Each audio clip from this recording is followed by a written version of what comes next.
আসলে তো এই যে আমও তো পেলাম 500 টাকা, এই সেলিমও পাইলেও 500 টাকা, দেখেন আমও পেলাম 500 টাকা। এই সেই পাথর কক্সবাজারে আপনি এটা সব জায়গায় পাবেন না।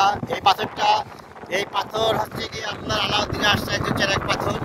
এই পাথর ডললে পরে 1 ঘন্টা পর পর 500 করে টাকা হয়। এই দেখেন কিভাবে টাকা হয়। এই পাথরটা উড়ান দিয়ে এইভাবে ডলতে হবে।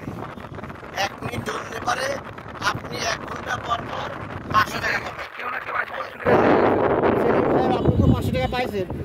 হ্যাঁ, আমি পাইছি 500। দেখেন সেলিমের কাছে শুনে দেখেন, বিশ্বাস না হয় ওনার কাছে শোনেন, আপনি 500 টাকা পাইছেন।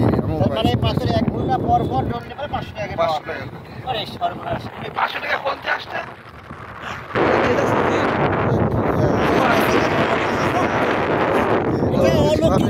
এই শক্তির মাধ্যম দিয়ে জিন্দিকার ক্রিয়া দিচ্ছে বড় পাবেন না। এই 1 ঘন্টা পর পর আপনি 1 মিনিটে ডলবেন, আপনি 500 টাকা। এই পাথরের দাম কত? এই পাথর আসলে সেই কোটি টাকা দিয়েও পাওয়া যাবে না। আসলে দাম কত, দাম দিয়ে কিনতে পারবেন। এটা অন্য কিনে সিলিম পাইছে।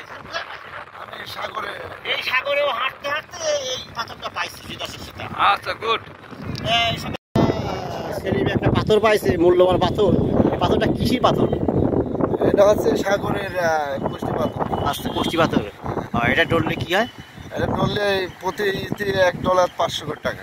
আচ্ছা আচ্ছা আচ্ছা, এই সত্যি ঘটনা নাকি? আসলে এটা সত্যি ঘটনা। না না, বাট পারি আসলে বুঝলাম না, না। এটা সত্যি ঘটনা। আমি ঘষলাম, ঘষে যে 500 টাকা পাইছি।